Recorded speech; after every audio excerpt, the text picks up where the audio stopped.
Mesdames et messieurs, bonsoir. Bienvenue dans le Trésor de ce jour. Voici les titres de l'édition. Les femmes revendeuses du marché Missebo sont mécontentes. À l'origine, les marquages qui font de leur baraque des espaces du domaine public à libérer avant le 31 décembre.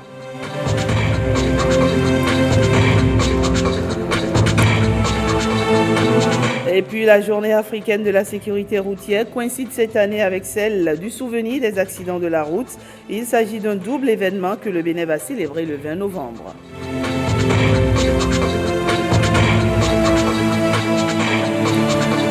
Enfin, un livre qui garantit le succès scolaire Examen sans panique vient d'être lancé.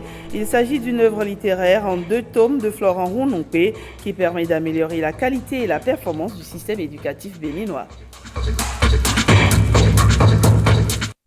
Voilà donc pour le sommet à nouveau. Bonsoir. Les femmes revendeuses du marché Missebo sont fâchées avec le président, avec le préfet Modeste Toboula. Elles récusent les marquages qui font de leur baraque des espaces du domaine public à libérer avant le 31 décembre. Leur marche de protestation ayant été interdite, elles ont investi la bourse du travail pour crier leur mécontentement, suivant avec Bernard Diobé et Sénadé Serge Ayaka les motifs de la discorde.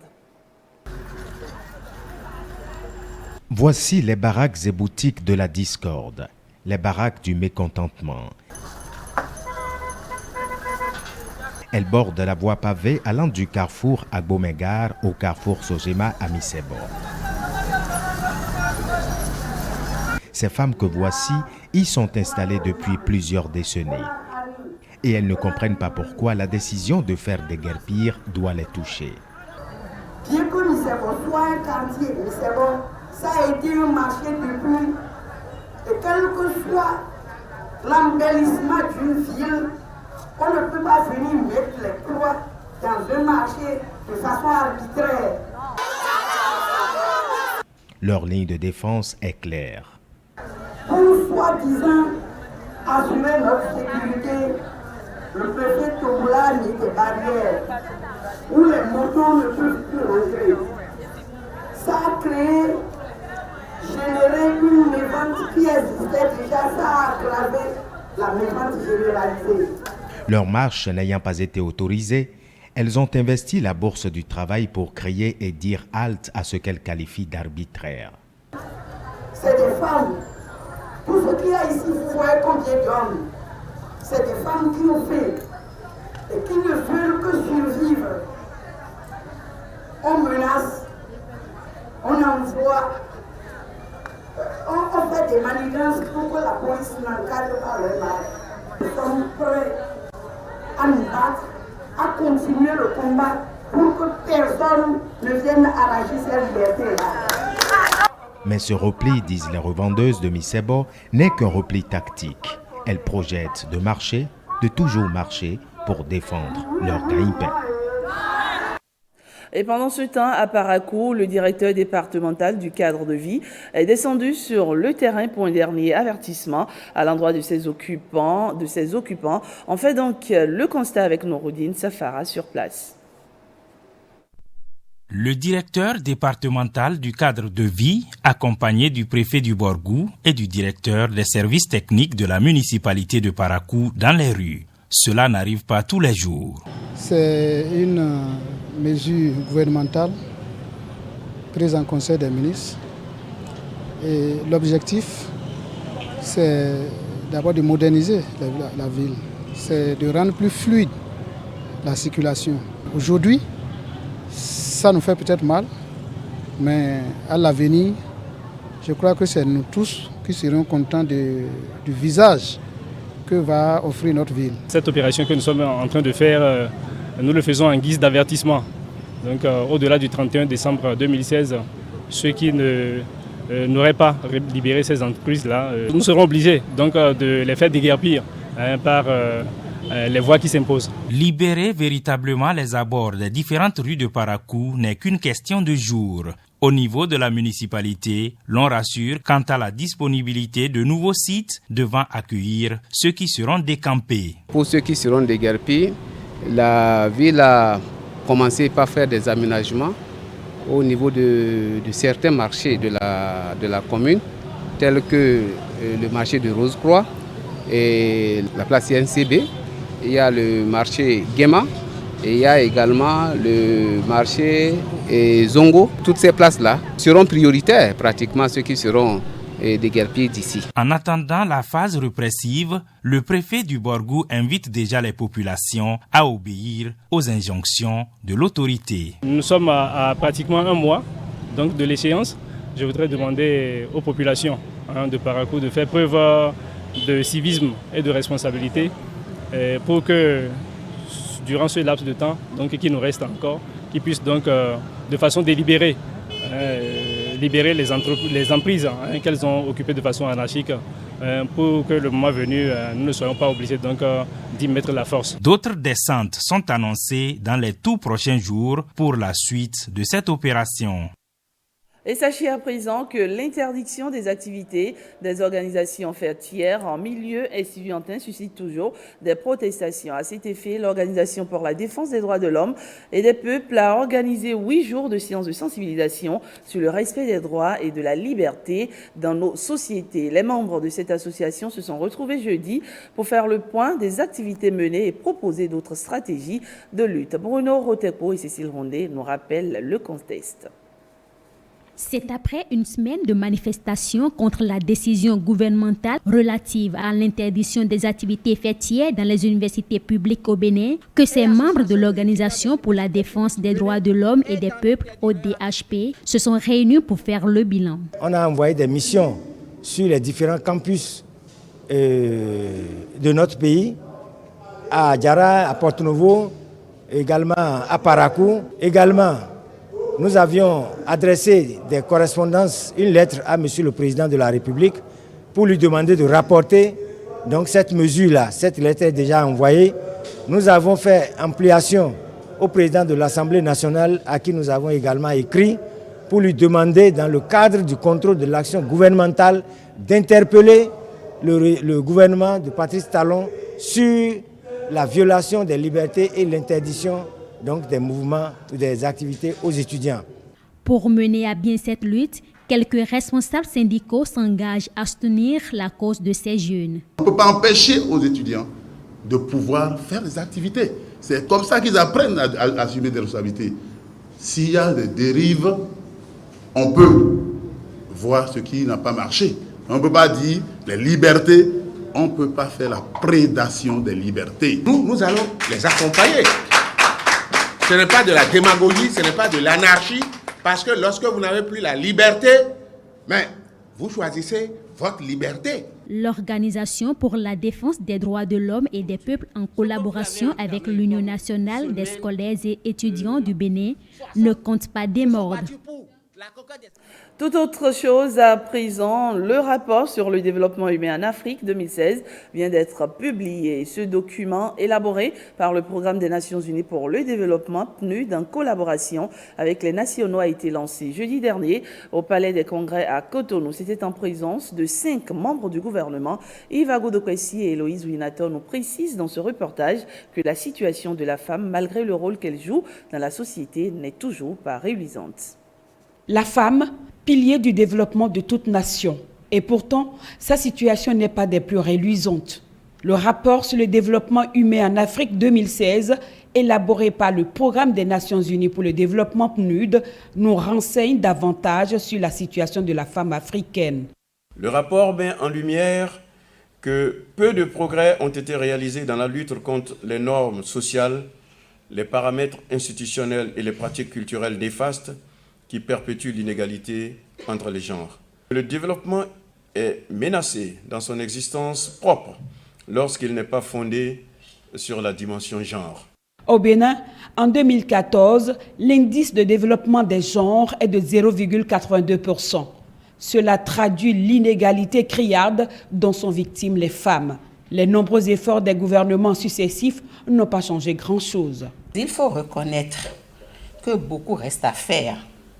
Mais avant tout, il nous faudra lever les barrières discriminatoires.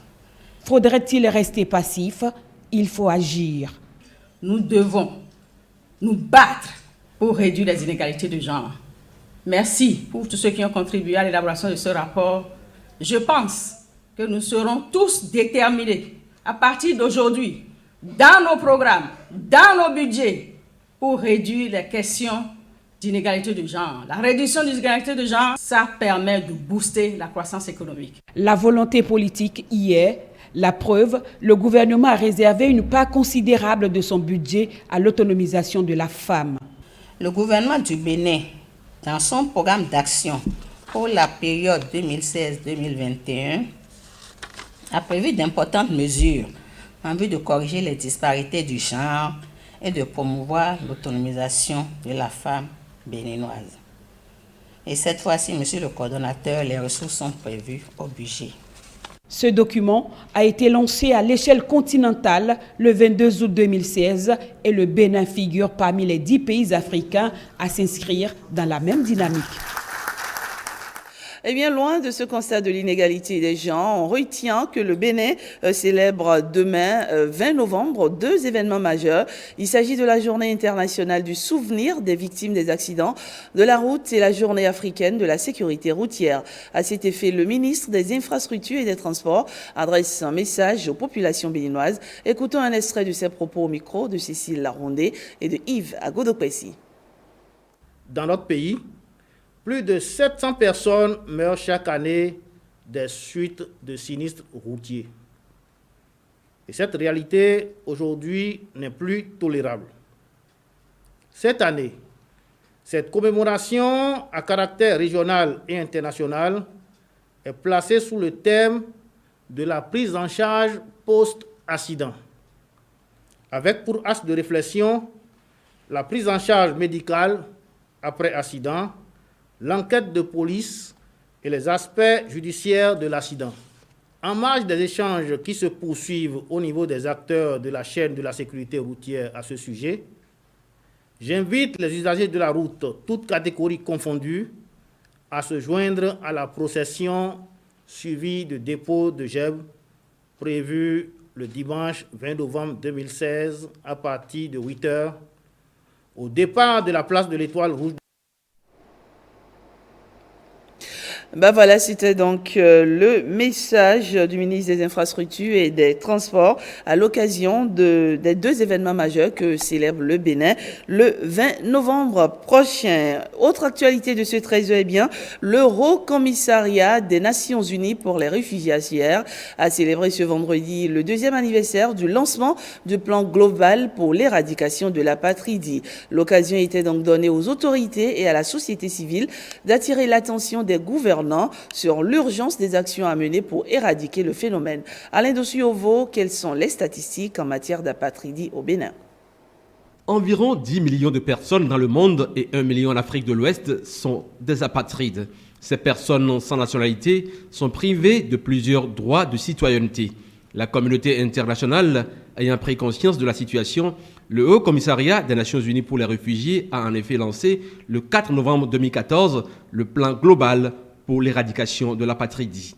À la faveur de la célébration du 2e anniversaire de cet événement, le coordonnateur résident du système des Nations Unies a appelé les gouvernants à œuvrer pour éradiquer le phénomène. Éliminer l'apatridie et mettre un terme à la marginalisation de plusieurs millions de personnes à travers le monde est un point de départ et contribuera certainement à l'atteinte des objectifs de développement durable qui prônent de ne laisser personne de côté. D'importants défis restent à relever pour l'atteinte de l'objectif d'éradication de l'apatridie à l'horizon 2024. La représentante du garde des Sceaux, ministre de la Justice, a rappelé à l'occasion les efforts faits par le gouvernement pour réduire le taux des personnes à risque ou frappées d'apatridie au Bénin. Je voudrais, en cette occasion solennelle, insister à l'attention de chaque citoyen, notamment des parents, sur l'impérieuse nécessité de la déclaration à l'état civil de tout enfant dès sa naissance. Je saisis aussi l'occasion pour souligner à l'attention de l'équipe pays la nécessité d'un bilan et d'une relecture du plan d'action du Bénin. Comme action à mener contre l'apatridie, il est envisagé au Bénin le vote du Code de nationalité, la généralisation de l'établissement des déclarations des naissances et la sensibilisation des populations à risque, car au Bénin, 80% des naissances sont enregistrées. Les 20% restantes ne peuvent faire la preuve de leur nationalité. La cérémonie a pris fin par la signature électronique des documents d'engagement à œuvrer pour l'éradication par les officiels conviés à la cérémonie. Et puis bonne nouvelle à présent pour les populations les plus démunies de Cotonou et environ. Elles peuvent désormais bénéficier des soins de qualité à coût réduit au centre de santé, à sa fois les élites situées à Fidrosé. C'est une réalisation de l'Organisation internationale Direct AID. C'est un reportage signé Aurélie Sauton. Ce centre de santé flambant neuf, situé au quartier Fidrosé à Cotonou, est doté de plusieurs unités, dont un dispensaire, une maternité, un laboratoire et un bloc opératoire. D'un coût global d'environ 500 millions de francs CFA, ce joyau a été réalisé par l'organisation Direct Aid dans le cadre de son partenariat avec le ministère de la Santé.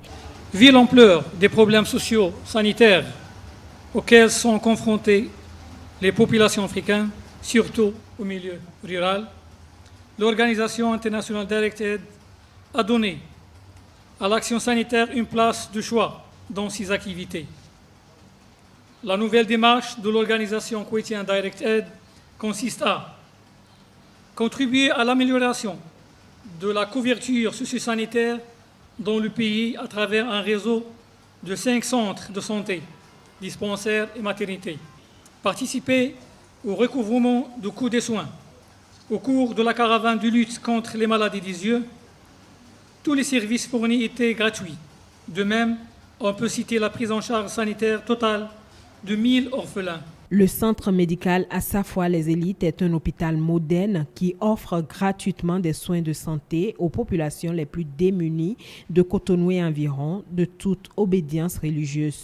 Un centre multiforme, un centre multiracial, un centre laïque.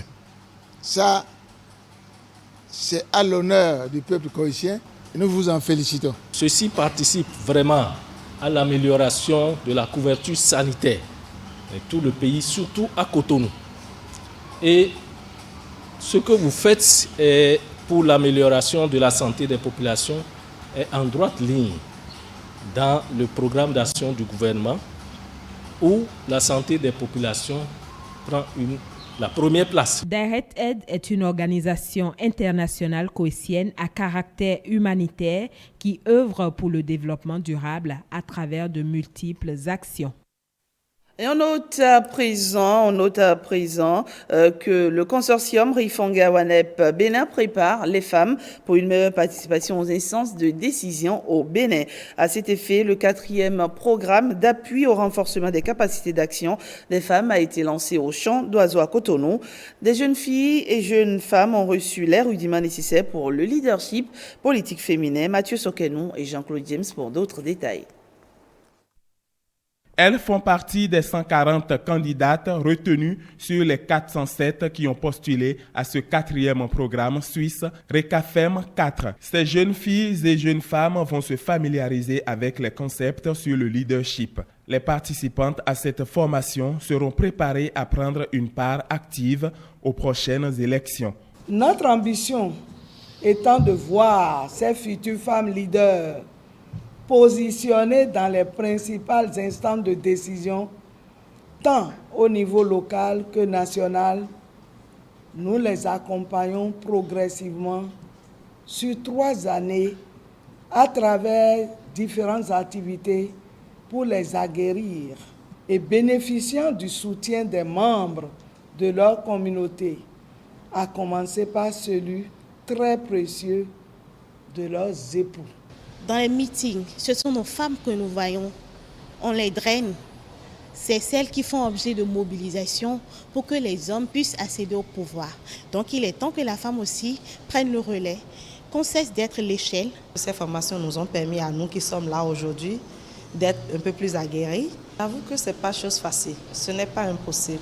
Pour la coopération suisse qui soutient l'initiative, c'est un pilier indispensable pour le développement. Le renforcement du leadership féminin et une meilleure implication de la moitié de la population dans la prise de décision et la gestion est donc l'une des clés fondamentales pour un développement économique et social durable et équitable. C'est pourquoi la thématique du genre est prise en compte de façon transversale dans les programmes de la DDC dans tous les pays et régions prioritaires pour la coopération suisse au développement, c'est-à-dire soit 20 au total. Pour notre part, la municipalité de Cotonou reste disponible à accompagner le processus, de même que les différents bénéficiaires pour l'atteinte des objectifs définis. Sur les 7 départements ciblés dans le cadre du programme, la formation se déroule dans 3 au même moment. À Cotonou pour le littoral, à Ouida pour l'Atlantique et à Porto-Novo pour l'Ouémé, en attendant le tour des autres départements. C'est désormais une réalité. La signature du contrat entre la Direction générale de la Poste du Bénin et la société CK Technologies Internationale est effective. Cette signature de contrat entre les deux institutions permet un accès facile dans le transfert d'argent. Hospice Rantonou et Jean-Claude James. La signature du contrat entre la Direction générale de la Poste du Bénin et la société CLK Technologies Internationale SA est désormais chose faite.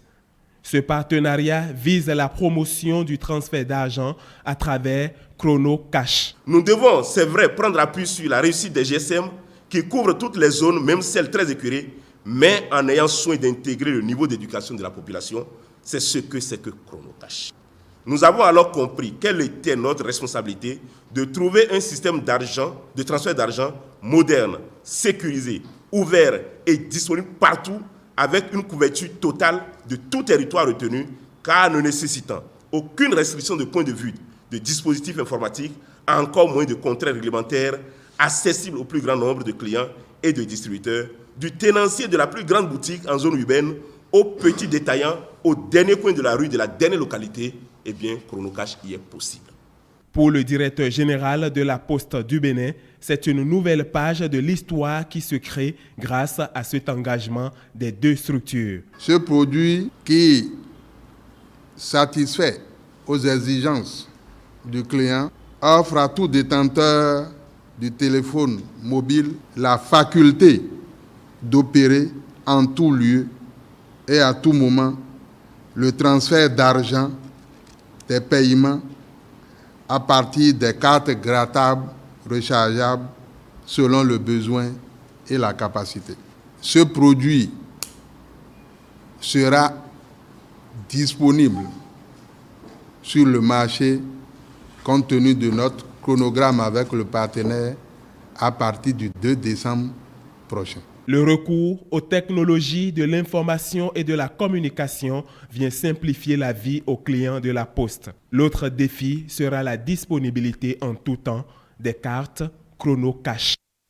Voilà, vous l'avez compris, il s'agit d'un reportage de Hospice Rantonou présenté par Jean-Claude James. Et puis on retient à présent que Florent Rounompé vient de mettre sur le marché son 3e essai d'orientation scolaire intitulé « La garantie du succès scolaire et examen sans panique ». Ces œuvres réalisées en 2 tomes proposent des solutions pour améliorer la qualité et la performance du système éducatif béninois. Écoutons un extrait de l'auteur sur les détails du contenu de ces ouvrages au micro de Cécile Rondé et Ramatou Lawani. Depuis 1991, notre système a adopté la réforme qualifiée de l'approche par compétences. Et depuis, les acteurs, fondamentalement les enseignants, qui sont chargés de mettre en œuvre ces programmes, pour la plupart ne sont pas formés, ou bien ceux qui sont formés, la formation est scandaleuse. C'est ça qui nous a conduit à 2 tomes. La garantie du succès et examen sans panique et orientation scolaire. Ces 2 documents veulent régler plusieurs problèmes. Le premier, c'est l'autonomisation et la motivation de l'apprenant. La culture et la consolidation donc, de l'estime de soi chez tous les apprenants.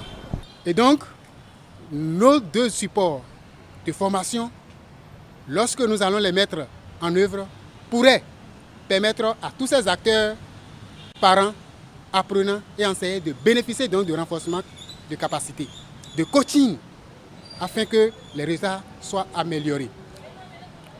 L'autre aspect, c'est par rapport aux répétitions, au TD organisé tous azimuts, qui ne respectent aucune norme pédagogique, qui ne respectent pas les rythmes individuels et chrono-biopsychologiques des apprenants. Les TD doivent désormais être structurés. Et pour qu'on en arrive là, il faudrait qu'avec ces supports de formation, que l'on mette en application notre logique, l'approche et l'accompagnement psychopédagogique à l'école ordinaire pour la réussite de tous. Et puis un dernier élément avant de mettre un thème à cette édition. Équistes et simples curieux se sont retrouvés au Palais de la Gratitude Zopa à Bomé-Calavi pour le congrès EC régional 2016. L'amour de Dieu dans la vie des fidèles est au cœur des débats. C'est un reportage signé Bénédicte Kossou et Jean-Claude James. Sur le site de ce congrès régional, équistes ou simples visiteurs s'informent sur comment reconnaître l'amour de Dieu dans leur vie. Des tables rondes ou des ateliers selon l'âge et dans différentes langues permettent à chaque participant de vivre ce moment de communion selon le rituel de Ekankar.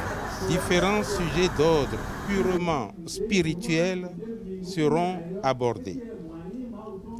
Car notre but est de vous faire découvrir un aperçu d'Ekankar, la religion de la lumière et du son de Dieu. C'est avant tout un rendez-vous de donner et de recevoir.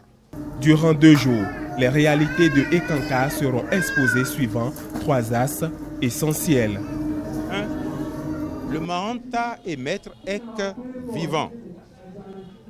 C'est le guide spirituel d'Ekankar. Son nom est Harold Clem et vous avez sa photo devant vous. 2. Le Ek, c'est l'Esprit Saint, dont les 2 aspects fondamentaux sont la lumière et le son de Dieu. Enfin, troisièmement, le Sougmad, ou Dieu suprême.